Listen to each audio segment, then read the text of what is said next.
የጣታቸው ቀለበት ሲወድቅ ቶሎ ግራቪቲ ስለሚስበው ስለሚወስደው ስለሚደበቅ ሰለበው፣ ሰይጣን ሰለበው ይሉ ነበር። ግን ብረታ ብረት ሲወድቁ ቶሎ የመጥፋት ከዓይን የመሰወር ነገር አለ። ይሄኛውም ገንዘብ እንደዚህ አይነት ባህሪ ነው ያለው። ቤቱ ግን ምን አይነት ቤት ነው መስላችሁ? በዚህ ዘመን የነበረው ቤት ለምሳሌ አንድ ቤት በሉት ሙሉ ቤት ሲሰራ መስኮት ላይት የሚገባበት መስኮት ብዙ አይኖረው፣ ትንሽ ትንሽ ላይት የሚገባበት መስኮት። ገዢዎች ነን፣ ከረንሲ ነን፣ ገንዘብ ነን። እያችሁ የመግዛት አቅም አለ እና እኛ ሰዎች በጣም ትልቅ ክብር ያለን ግን እንጠፋለን። የሚገርማችሁ ልክ ድሪሙን እንደሚጠፋ ጥንቃቄ ከጎደለን ከእጅ ወድቀን እንጠፋለን። ይህ በጣም አስገራሚው ነገር ነው። እንደ ሰው ሚዛን ያለው ፍጥረት የለም። እንደ ሰው አእምሮ ያለው የለም። እንደ ሰው በምድር ላይ ገዢ የመሆን የመወሰን፣ የማወቅ፣ የመለየት እውቀት ያለው ሰው የለም። እንደ ሰው ደግሞ የሚጠፋ የለም። የሚገርማችሁ ከእግዚአብሔር ፊት፣ ከመለኮት ፊት፣ ከጽድቅ ፊት እንደ ሰው የሚጠፋ የለም። ውሾችን ቤተክርስቲያን ቅጥር ግቢ ብታሳድጓቸው እዛው ቤተክርስቲያን ውስጥ ታማኝ ሆነው ይሞታሉ እንጂ አይወጡም። ላሞቹን ቤተክርስቲያን ቅጥር ውስጥ ብታስሯቸው ወይም በጎቹን በቤተክርስቲያን ቅጥር ውስጥ በረት ብታኖሩላቸው ሲመሽ ተመልሶ እዛ ይመጣሉ። ሰው ግን ሁልጊዜ እግዚአብሔር ፊት አይኖርም። በጣም የመጥፋት አደጋ ያለው ለምን መሰለህ? ወርቅና ብረት በቀላሉ የመውደቅ የመጥፋት በደንብ ካልተያዝን የመውደም አቅም አለው። ብዙ ጊዜ የሚሰረቀው ገንዘብ ነው አይደል? አይሆናታችሁ ከሆነ ሰው ዝም ብሎ ጨርቅ ይሰርቃል? ዝም ብሎ የማይጠቅም አገዳ ይሰርቃል? አይሰርቅም። ሞባይላችሁን ነው የሚቀማችሁ፣ የአንገታችሁን ሀብል ነው የሚቀማችሁ። ሌባ እንኳን ቢያገኛል ዋጋ ያለውን ነገር ነው የሚቀማው። ዋጋ ያለው ነገር ነው የሚጠፋው። ዋጋ በክርስቶስ ስለተከፈለልን ዋጋ ያለን እኛን እንድንጠፋ የሚሰራ ጠላት አለብን። እኛም በዚሁ ልክ እንዝላልነት ያለብን ጠፊዎች ነን፣ የሰው ልጆች ማለት ነው። እና ድርቡ ጠፋ ነው የሚለው። እንግዲህ ቢጠፋባት ሲል ጠፍቷል። እንዴት እንደያዛችሁ እሷን የምታውቀው። ሰው ብዙ ጊዜ ቢጠፋባቸው ብዙ ምክንያቶች አሉ። የመጀመሪያው ምክንያት ከቤተሰቡ ካስተዳደጉ ምክንያት፣ ሁለተኛ እሱን የሚያገለግሉ የነፍስ አገልጋዮቹ ስላልተጉለት ስላልፈለጉት ወይም ስለተሰናከለባቸው ወይም ደግሞ የዓለም ውበት የተሻለ ሆኖ ሲታየው ሊጠፋ ይችላል። ብቻ በዚህም በዚያም ድሪም ወድቆ ሊጠፋ ይችላል። እና በእርግጥ አሁን እናንተ አላችሁ ወይ? ይህን ምሰማ ወንድሜ አለህ ወይ? ይህን ምሰሚት ያለሽ ወይ? እንደተጻፈው በእግዚአብሔር ፊት ነው ያለሽው። መኖር ማለት መብላት፣ መጠጣት፣ መምሸት፣ መንጋት አይደለም። በይኸው እግዚአብሔር ፊት በሰራ በሞተልህ የህልውና ባለቤት በሆነ በእግዚአብሔር በአባት ፊት ብርሃን ውስጥ ነው ወይ ያለው ወንድሜ? አለሽ በዛ ብርሃን ውስጥ? ደስተኛ ነሽ በሱ? ተስፋ ይሰማሻል? ራስን መጠየቅ ያስፈልጋል። አለን ወይ? ለምን መሰላችሁ? ሳይታወቅ ነው የሚጠፋው። እንዝላልነት ነው የሚጥለው። ሳንታወቅ እልም ብለን እንጠፋለን። ለብዙ ዘመን ቤተሰብን የሚያገለግል አንድ በጣም ጎበዝ ወጣት አገልጋይ ጠፍቶ ጥፍት ብሎ አገኘሁት። በአንድ ስልኩን ሁሉ ቀያይሮ ድሮና ስበክን አስተምር እያለን ብንጠራበት ስልክ ተዘግቷል። በምንም ሊገኝ አልቻለም። አንድ ቦታ ላይ አገኘሁት። አንድ ትልቅ ሆቴል ውስጥ ነው።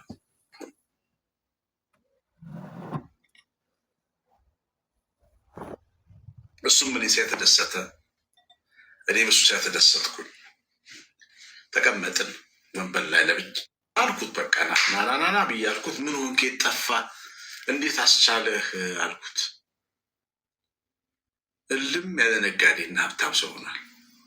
ጠፍቶ ምን አለ ይመስል? አሽዬ ቀስ እየተባለ ሁሉም ነገር ይለመዳለን። እንኳን ተገልጋይ አይደለም አገልጋይም ቀስ እያለ ሊጠፋ ይችላል። ይለመዳል። መጥፋት ይለመዳል።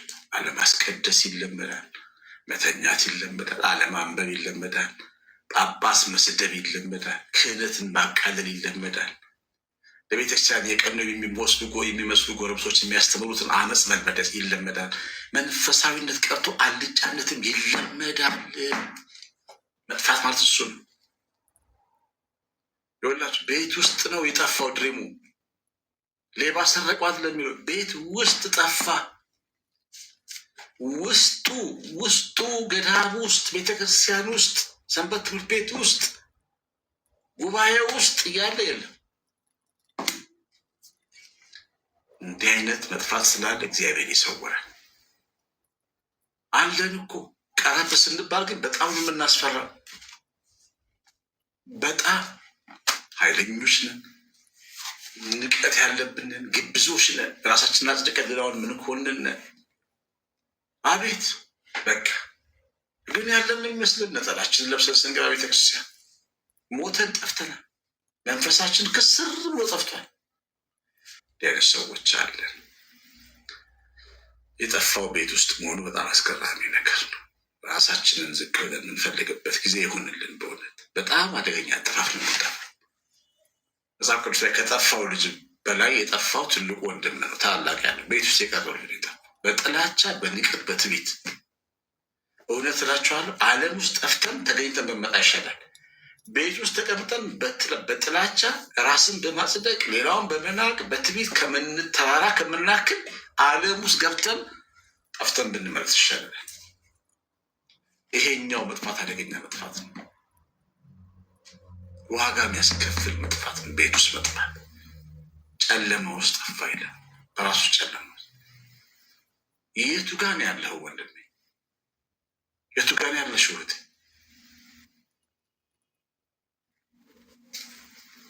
አገለማመጣችን አሁን በቀደም ወደ አንዱ ቤተክርስቲያን በጠዋት ተነስቼ እሄዳለሁ ላገለግል። እሑድ ነው።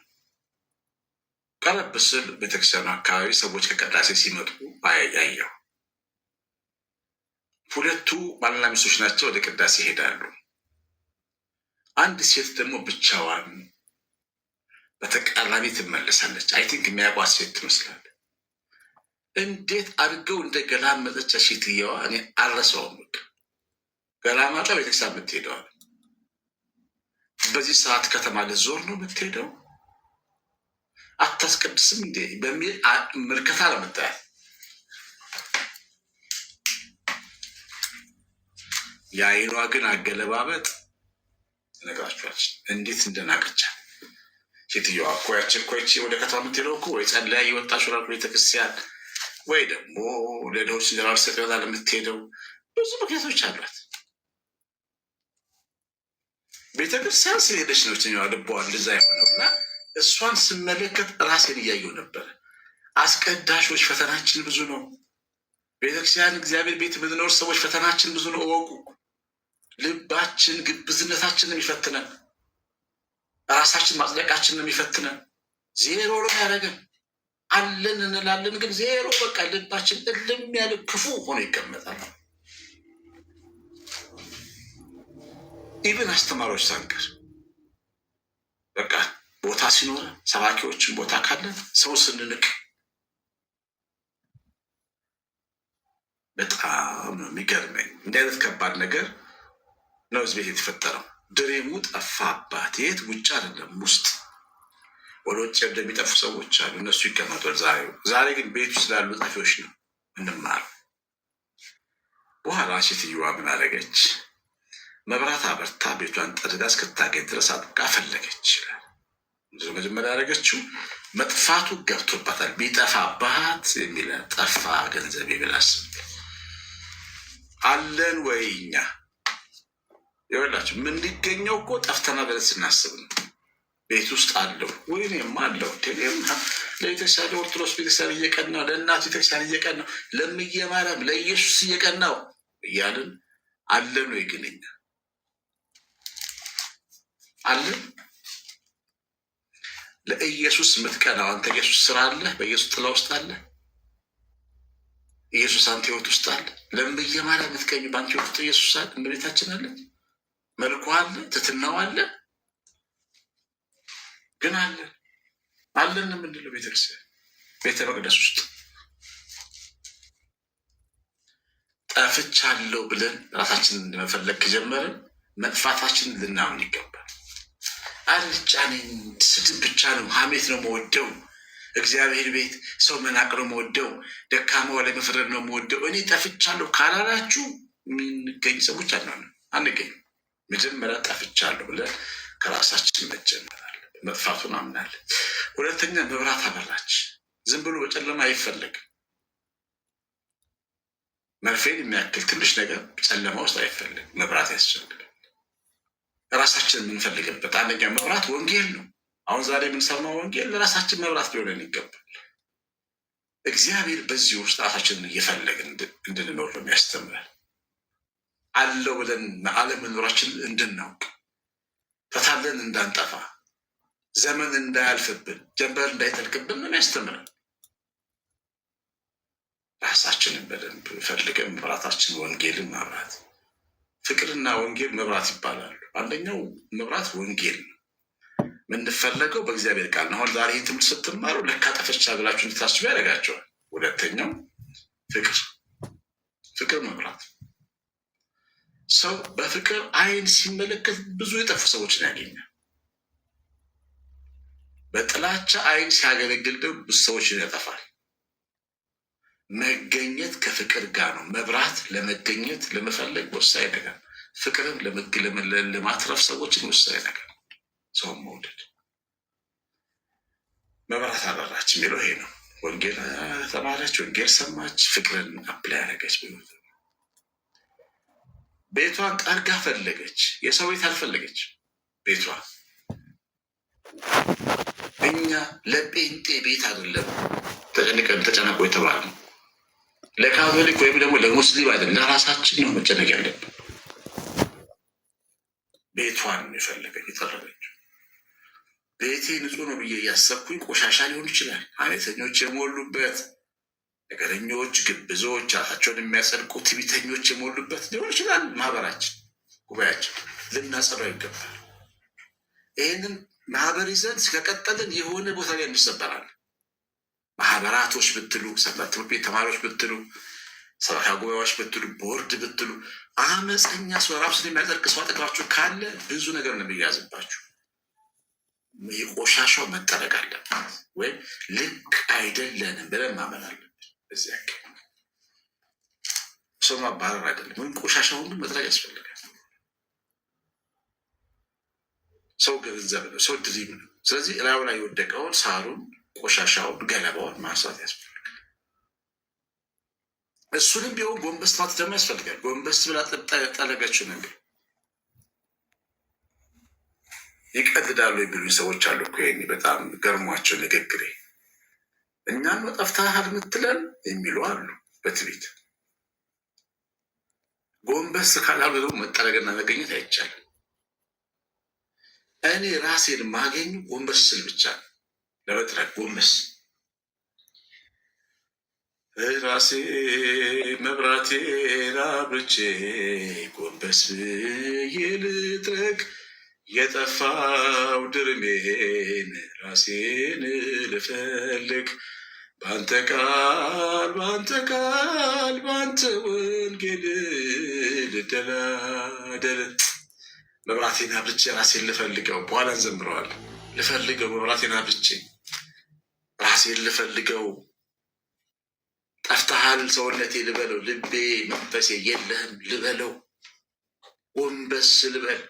ትዕቢቴን ትቼ ዝቅ ብዬ ራሴን በወንጌል ውስጥ ልፈልገው። ይሄ ነው ልባሟ ፈላጊ። እንደዚህ ነው ያለች። ጎንበስ ብላ እየጠረገች ደግሞ እየጠረገች ቃሉን እየሰሙ ከራስ ጋር ራስን ህይወትን መመዘን መጥረግ የሚባለው እሱ ነው። ይህ ቃል እኔን ይመለከተኛል፣ ህይወቴን እንደዚህ ምን እያለኝ ነው እግዚአብሔር ማለት። ከዛ ድሪም ይገኛል። ይገርማቸው ተገኘ ድሪም ሳር ውስጥ ተወሽቆ ተገኘ ተጥሎ። እያችሁ ራስን ስንፈልግ የጣልነው ክብር ይገኛል፣ የጣልነው ጸጋ ይገኛል፣ የጣልነው ህብረት ይገኛል፣ የጣልነው ትትና ይገኛል። እወቁ ይህን እግዚአብሔር ልጅ። የጠፋው ድርሜን አግኝቼዋለሁ ደስ ይበላችሁ ምን አለቻቸው ይላል። በጠፋው መገኘት ደስታ፣ በሰፈሩ ደስታ፣ በመላእክት ጉባኤ ሆነ። ሰው ሲገኝ ሰፈር ደስ ይለዋል፣ ሀገር ደስ ይለዋል፣ ቤተሰብ ደስ ይለዋል፣ ካህን ደስ ይለዋል፣ ሰባኪ ደስ ይለዋል። ሰማይ መላእክት ደግሞ ደስ ይላቸዋል። ምን ያህል ሰው ዩኒቨርሳል እንደሆነ አያችሁ? ሰማይ ጠቀስ ነው የሰው ልጅ። በአንድ ሰው ብንበረስ በሰማይ መላእክት ደስታ ይደረጋል። ማለት ሰው ትንሽ ነው እኮ ሲታይ፣ አጭር ቁመት ጠባብ ደረት ነው። ግን እሱ ሲገኝ ሰማይ ድል ትላለች። በእሱ ምክንያት ሰማያዊ ስለሆነን ማለት ነው። ሰማያዊ ዜግነት ስላለን እኛ የልዑል የንጉሥ ልጆች ስለሆንን በኑሯችን ውስጥ ራሳችንን የመፈለግ ድፍረት ያስፈልገናል። መጀመሪያ ለራሳችን ጠባቂዎች እኛ ነን። ይህን ማወቅ ያስፈልጋል። እግዚአብሔር ልጆች ጎንበስ ብለን በብራታችን አብርተን በጥሩ ቃል ራሳችንን ከጥፋት መጠበቅ አለ።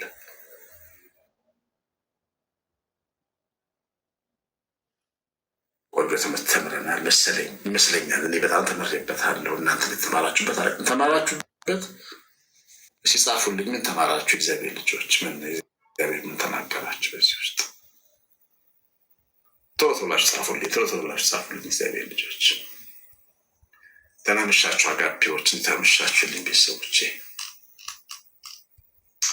መቅደስ፣ መክሊት፣ ኢየሩስ፣ ውቢት፣ አዲስ፣ ሰላም